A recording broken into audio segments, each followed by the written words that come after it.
Magandang umaga po sa ating lahat mga ka-farmers. So sa umagang ito ay nagpapapitas po tayo ng talong at saka ampalaya. So dito tayo sa ampalaya mga ka-farmers. So ang ibang mga harvest nila ay naibuhat na nila palabas. So ang variety po ng ating palaya, share ko lang po sa inyo, ay Mestiza F1. Kung isa kang OFW na balak mong magtanim o mag-farming ng ampalaya, ito mga ka-farmers si Mestiza F1 ng Swiss Seeds Company.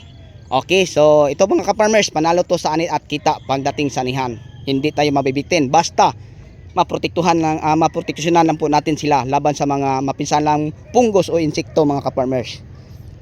Okay, so ito ang ating Mestiza ha. At dito naman sa likuran ng ating drum, ito po ang ating Galaxy Max F1, ang bagong variety ng Swiss Seeds Company. Ang seeds na panalo sa anit at kita, ang variety ng ampalaya na matibay sa tinatawag nating pamamarako at cracking mga ka-farmers. So yung variety na to mga ka-farmers, share ko lang po sa inyo. Kung hindi lang siya stress, 38 days pwede na natin to siya mapipitasan. Kagaya nito, stress niya palagi kasi palagi tayong na ulan, na bagyo. Tapos ang dahon mga ka-farmers, dilaw-dilaw na. Okay lang mga ka-farmers, at least may mapipitas pa tayo. Tapos tama pa tayo sa magandang presyo. So parang walang pag-asa na ang gilid, oh, patay na. Ay nako. Wey. Sir, good morning sir. Anong masabi mo sir sa ating Galaxy Max F1 ng ampalaya ng Swiss Seeds Company na bagong variety nila? Ito po yung ating Galaxy Max F1. Max sa kita, max sa kalidad. Yes po. Masasabi ko po, napakaganda ng presyo.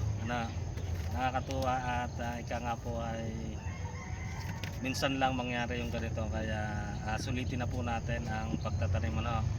Ika nga po ay ma-inspirasyon po kayo sa pagtatanim natin ng gulay sa ngayon, sa halagang 180 per kilo. Wow. Ay napakagandang presyo. Dati po ay maabot lang po ng 30, 40, maganda na. Pero ngayon po 180, halos ay times 5, times 4 na po ang So paldo ang farmers na may mga tanim. Okay sir, may tanong lang po ako. Para sa mga OFW na mga subscriber natin, na sabi nila pag uwi daw nila, subukan nila ang farming. Ano po ang masabi mo sa kanila mga sir? Alam niyo mga ka-farmers, yung kasama natin din ay isa po nating kaibigan na field technician po ng Swiss Seeds Company. So malaking bagay po mga ka-farmers na napasama natin siya sa ating content sa umagang ito para din mag-abot ng kunting kaalaman lalo na sa pagdating sa larangan ng pagtatanim. Okay, ano po halimbawa kung ampalaya sir, ano ang mairekomenda mo sa kanila? Ayan, yung mga variety ng ampalaya na panalo sa anit kita. Napakaganda po ng opportunity sa pagtatanim po natin ng gulay, lalong-lalo na po dito sa ampalaya.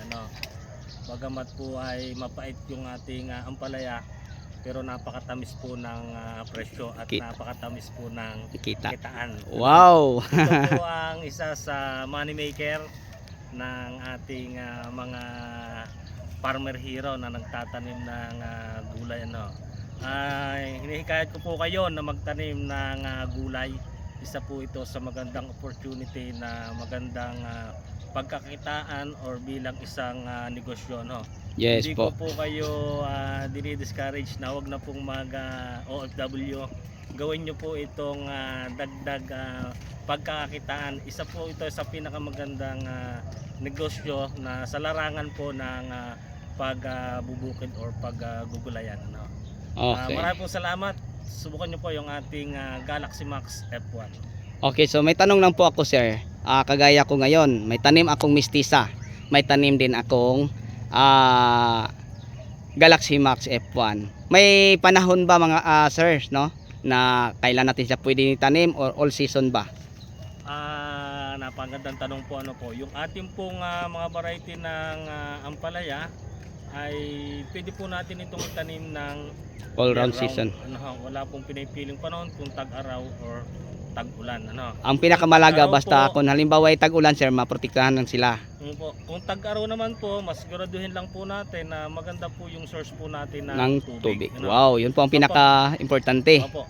Kapag ganito naman pong tag-ulan, medyo kalab nga po natin ay yung mga sakit.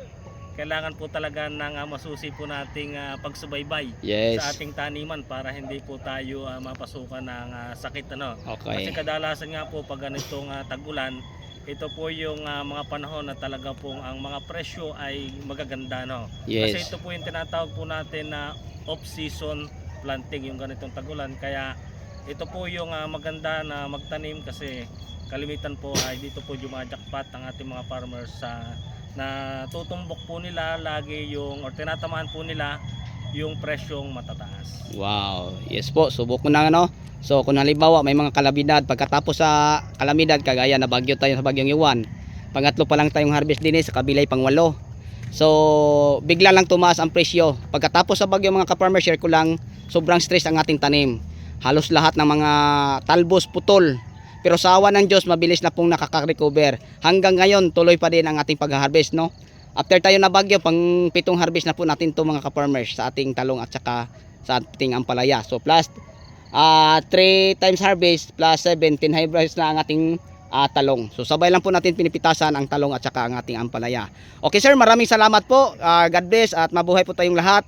Okay, so sa mga subscriber natin dyan, abangan nyo po ang iba pa naming mga content sa larangan po ng pagtatanim para malaman nyo mga ka-farmers. Kung may mga katanungan man kayo about po sa mga insecticide, fungicide, lalo na sa mga foliar nating mga ginagamit, lalo na sa mga fertilizer, pakicheck na lang po sa ibang mga video. Marami na po tayong mga tips mga ka-farmers, mga ka-viewers na makakatulong po sa inyo. Okay, so ngayon mga ka-farmers, dahil napapapitas po tayo ng ampalaya at talong, ang talong nakita nyo mga ka-farmers, no? Marami na siguro, kaya siguro 1 tonelada sa 3,000 lang kapuno. So ngayon, tingnan natin ang kanilang mga na-harvest. Tala sir, punta tayo doon. So ito po mga ka-farmers, ang aming Luna hose. Galing po sa aming tangke. So ang ginagamit namin din ng pangdilig sa aming mga tanim ay solar pump po. So meron tayong apple na panel dyan. So ito po mga ka-farmers, may kunti na po silang na-harvest din eh. Yan.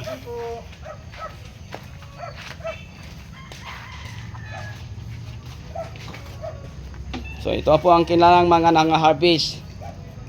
Tapos mga ka-farmers, nakapagtanim na po tayo noon ng pichay. Ito ang ating pichay. Okay, sa mga pichay farmer, pwede ninyo itong gayahin, pwede namang hindi, wala namang mawawala sa atin. So kahapon to namin na itanim. So maliit pa mga ka-farmers oh. So pinupunla po namin to mga ka-farmers, tapos binunot at tinanim isa-isa. So 8 tao kami nagtanim, 2 oras.